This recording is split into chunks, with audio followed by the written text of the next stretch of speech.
Eric Lagerstrom, USA. We're Eric and Paula. We're both professional triathletes, and this is That Triathlon Life. Last week, I was putting the finishing touches on my preparation for Xterra Beaver Creek while Paula was rehabbing a foot injury. This week, I'm headed off to do that race all by myself. Paula's staying home. This one's going to be a little bit different, but luckily I've got the help of the Xterra film crew to fill in some of the gaps in my footage. Here we go.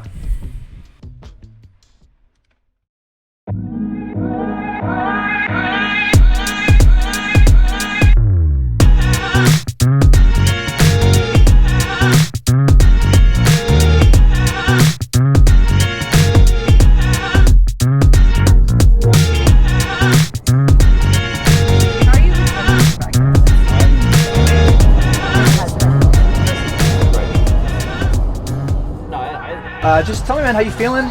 Coming off Oak Mountain, I'm sure you're chomping at the bit to give it another go, but health-wise, form-wise, how are you feeling coming here to Beaver Creek? Yeah, I'm really stoked to be back here just racing another Xterra. After my experience at Oak Mountain, I really was pretty bummed, mostly that I just didn't get to finish the whole course. I got a flat like 8K in or something like that, so I've been looking forward to this a lot since then. I felt better. I've been a little bit tired lately and everything, but I still just really wanted to come out and have the experience and get a little bit more time racing, because it's just a different speed than when you're training, obviously, and just like the atmosphere of the events are awesome. I could drop you guys off. I don't really want to. Oak Mountain really, like, I guess gave me like more respect than I had for just like how well you have to pick a line, how much time I needed to spend riding hard on a mountain bike. So since then I've been putting in like 10 to 12 hours a week on the mountain bike, not really riding the road that much. Oh, am I on camera? Pretty cool. Curtis and I did like a digital or a kind of virtual mountain bike race where you just go ride as hard as you can on a course and submit your time online, and getting time doing that. Because even like riding 90% versus 100% intensity, you hit things faster and do stupid stuff. And so it's, since Oak Mountain, that's like all I've been focusing on, is just getting better technically.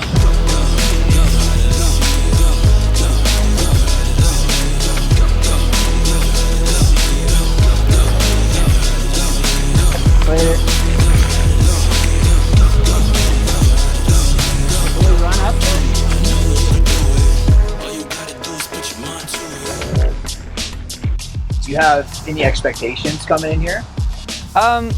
You know, to be honest, this is just so much different of a course from Oak Mountain and from the riding, like the style of mountain bike riding that we do in Bend. Is this is like a massive hill climb. It sounds like there's some section on road. It's not as technical as Oak Mountain, so I feel like it's almost start over again. Like, we'll see how this course goes and how it suits me and everything. And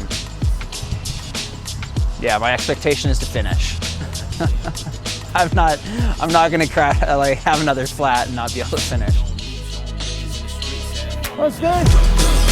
Jared?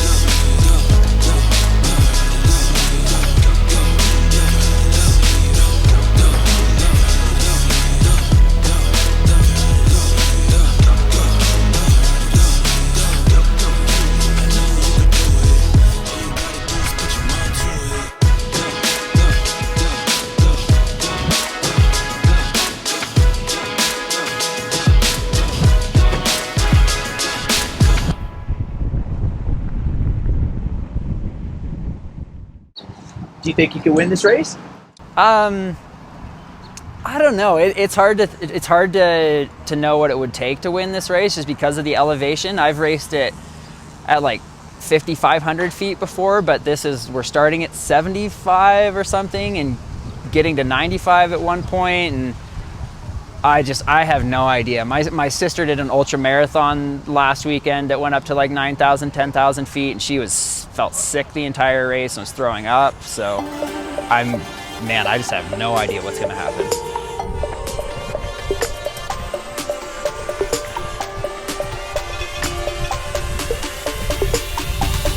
This is music for the soul. Please get on your knees. Came from the jungle, up in the trees. I got a few tricks up in the sleeve. One wrong move, I'ma let out the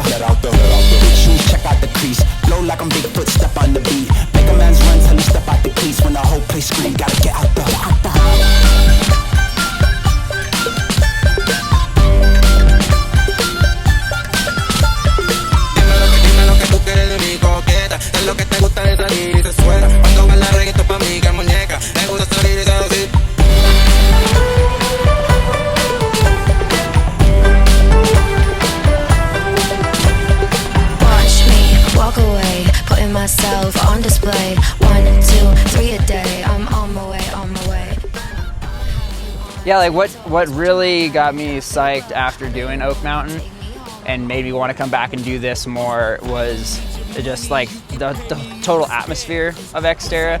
It reminds me a lot of how racing was when I very first got into triathlon. It was local and everybody was just super positive and supportive. There was not a lot of pressure, or at least you didn't feel like there was. You know, I got into triathlon when I was 12, and this has that same sort of feel to it. It's like smaller venues, smaller transition areas. Everybody seems to be in a good mood and not taking it too seriously.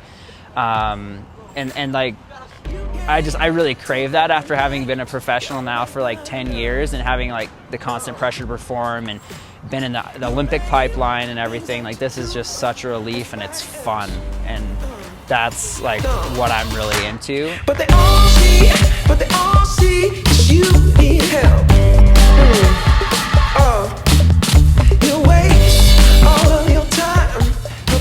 And then just like the added, you know, the new technical challenge of like having to learn how to mountain bike really well at high speed and having to learn about all the equipment and everything is like kind of giving me a new, like renewed that sense of fun and excitement that I have about triathlon and like a new challenge.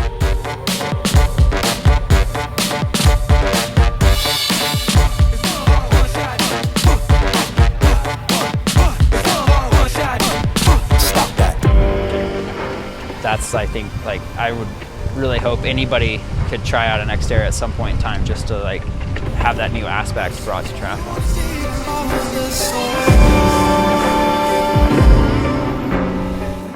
Perfect race for me here would be, like, I'm not going to go out as hard as I can in the swim, but I'm hoping me not going out as hard, I'm hoping everybody else not going out as hard, and still come out of the water with a minute or whatever, and I can take that minute to not blast myself at the beginning of the bike. And I just feel like you need to be like one step below the red line here. And if I can get on the podium, like I'd be super psyched with that.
I really didn't know what to expect out of this race, but at the same time, I also feel like I got about what I expected. A lot of people said that it was, you know, borderline ridiculous to go try to race at this altitude without any sort of altitude camp against people who live at that altitude. But that's just kind of a thing that I needed to go find out for myself. I was first out of the water, felt totally in control. Got onto the bike, had about a minute gap, and I lost that gap in the course of the first 10 minutes or so. Sam Osborne came by, Sam Long came by, Josiah Middow came by, and I was really just trying to ride an even tempo and not ever, you know, hit a point where I went full into the red zone and wasn't able to come back. I think I can confidently say that Xterra Beaver Creek is the least technical mountain bike course on the Xterra circuit. It is really a hill climb broken up by a couple of 30-second to 1-minute descents, a couple of which are on gravel roads, and I kind of felt like all the time that I've put in on the mountain bike went a little bit to waste. Maybe should have put in a little bit more time doing harder intervals on the road bike uphill, but lesson learned there, and I am super glad that I went and got the experience to find that out for myself. Onto the run, I came off the bike in 7th position, and I felt like I had a pretty good run because I got very close to getting into the top 5 actually. I was only about 20 seconds back of Brandon Rakita, who was in 5th position. Overall, I knew that I was going into this one without like the best fitness that I've had. I was a little bit tired. I'd taken the last couple of weeks to really try and just work on mountain bike technical skills and let my body rest a little bit after 7.3 Des Moines. And I'd say that ultimately paid off, and I felt good through the entire race, but it just was definitely not fast enough for, you know, what I want to get out of a race like this. So moving forward, gonna take a little bit more rest. Really just kind of go into a base building phase, just log in more hours, less high intensity workouts, and kind of ramp up for the second half of the season. The next race is potentially Alcatraz. Haven't 100% made the decision on that yet. And then after that, we'll have Xterra Ogden, which is a very similar course to this, but only about 1,000 feet lower. Hoping I can figure it out by then. Pretty motivated right now. Don't like getting 7th place. See you guys next week.